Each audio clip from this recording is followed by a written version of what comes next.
بۆ ڕۆژی عەرەفە بە ڕۆژوو بووین، مەبەستمان ئەوە بوو خوا لێمان خۆش بێ، مەبەستمان ئەوە بوو کە ئێمە گونەهبارین، دەمانەوێت خوا لێمان خۆش بێ، بۆیە خۆمان برسی دەکەین و تین و دەکەین. هەدەف و ئامانجی ئێمە لە ڕۆژوگرتندا ئەوەیە خوا لێمان ڕازی بێت. کەواتە مادەم تۆ گەشتوتە دە مەرحەلەیەک باوەڕداری دەتەوێت خوا لێت خۆش بێ، هەوڵ بدە لە تاوان و لە گوناه ئەوەندەی توانات پێ خۆت بپارێزە، چونکە دەزانی تاوان و گوناه بۆ قیامەتت شەرمەزاریە. بە ڕۆژوو دەبین بۆی خوا لێمان خۆش بێ. کەواتە کارێک مەکە لە جەژندا. ئەم جەژنە زۆر پیرۆزە، چونکە لەم جەژنە پیرۆزەدا، لەم ڕۆژە پیرۆزەدا کە پێغەمبەری خوا صلی الله علیه وسلم دەفەرمێ گەورەترین ڕۆژ، پیرۆزترین ڕۆژ لە ڕۆژەکانی ساڵدا لای خوای گەورە و میهرەبان یەکەم ڕۆژی جەژنی قوربانە. ئەمڕۆ لە 365 ڕۆژ کە خلافی دایە 65 یا زیاتر یا کەمترە، 365 ڕۆژمانەی لە ساڵێکدا ئەمڕۆ پیرۆزترین ڕۆژی ساڵە لای خوای پەروەردگار.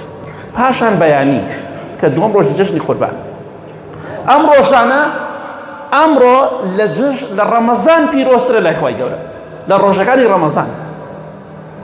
ئەمڕۆ ڕۆژی ئەوە نییە. ئەمڕۆ بەیانی، دوو بەیانی و سێ بەیانی خێزانت کچت خۆیان سفور بکەن، جلوبەرگی شەرعی لەبەر نەکەن، تۆش مسلمانی دوێنێ بە ڕۆژوو بوویتە، شەرمە ئەمڕۆ خێزانت بەسەری ڕووتەوە بخێتە پێشی سیارەکەەوە ماڵ و ماڵی پێ بکەی، کچەکەت بە هەمان شێوە، ئەوەی کە دەسەڵاتی بەسەر تۆدایە و تۆ دەسەڵاتی بەسەری هەیە. بەڕاستی ئێمە پێویستە قوربانی بدەین لە پێناو خوادا. ئالەم ڕۆژە پیرۆزەدا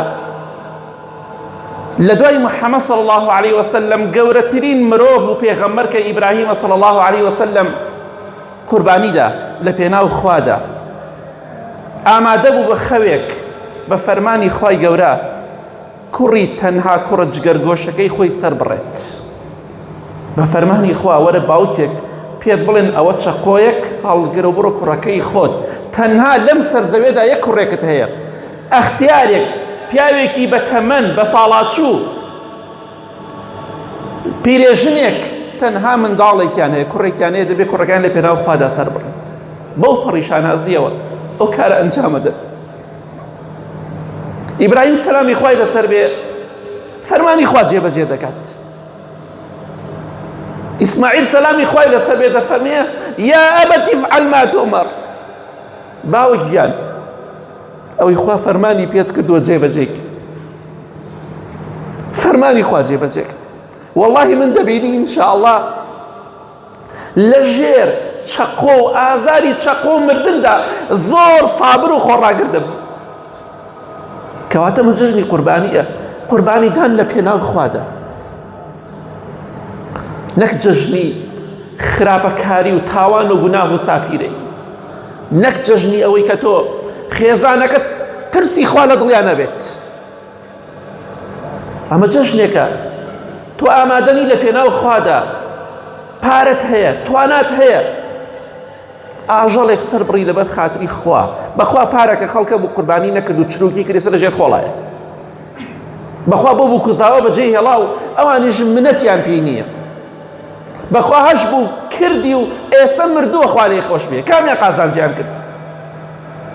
کامیان قازانجیان کرد؟ کەواتە ڕەزیلی مەکە. ئیبراهیم سەلامی خوای لەسەر بێ ڕەزیلی ناکات لەسەر بڕینی کوڕەکەی خۆیدا لە پێناو خوادا. تۆ ناتوانێ ئاژەڵێک سەر بڕی یا چەند ئاژەڵێک لە پێناو خوادا. کەواتە بە ئینشاءڵڵا ئێمە هەوڵدین بە ئیزنی خوا لە خوا بترسین، تەقوای خوا بکەین. ئەمڕۆ ڕۆژێکی زۆر پیرۆزە، گەورەترین ڕۆژ و پیرۆزترین ڕۆژە، بەیانیش بە هەمان شێوە دووەم پیرۆزترین ڕۆژە. با خەریک گوناه و تاوان نەبین تێیدا. عیبادەتێکی گەورەیە، دڵمان خۆشە بە جەژن، بەڵام با گوناه و تاوان نەکەین. لە کۆتاییدا دەڵێم با لە خوا بترسین.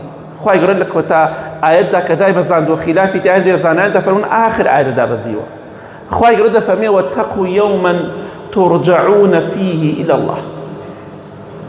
خۆتان بپارێزن لە سزا و لە تۆڵەی لمحاسبي أو روجي كتيدا دقرينو بلا إخوة روجي كتيدا دقرينو هركز يقول إيما كومالك عزيز من إيسا قال ما لجوز ناكد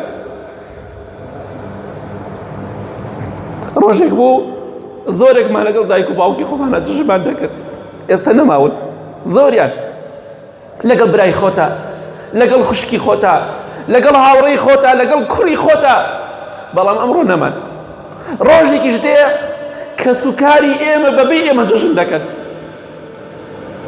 بەڵام ئەو ڕۆژە پێویستمان بەوەیە کە تیدا دەگەڕێنەوە بەلای خوا ڕێگای خوا بگرین دووبارە جەژنتان پیرۆز بێ گەرنتان ئازا بێ گەردن مازاکەن خوای گەورە لێمان ڕازی بێ و هەموومان بخاتە بەهەشتەوە یا ڕەب العالەمین خوای گیان لە گوناهەکانمان خۆش بە لە گوناهی دایک و باوک و مردوەکانمان خۆش بە يا ربي خوايا شفاي نخوش كان من بدا يا ربي خوايا إيمان وتقوى من زيادك يا ربي خوايا آخر من بخير بغيرا للروجي قيامتها لقل بيغمران وشيطان بيوتاك أنا كمان كروا آمين آمين آمين وصلى الله على محمد وآله وصحبه أجمعين جشن تان بيروز بإخوة مباركة يا رب العالمين.